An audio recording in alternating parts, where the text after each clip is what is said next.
turiu šventę, šventas Velykas.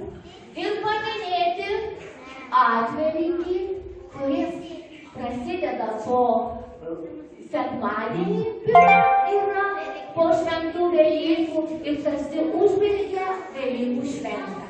Kitaip dar atvelykis yra vadinamas vaikų Velykėliu.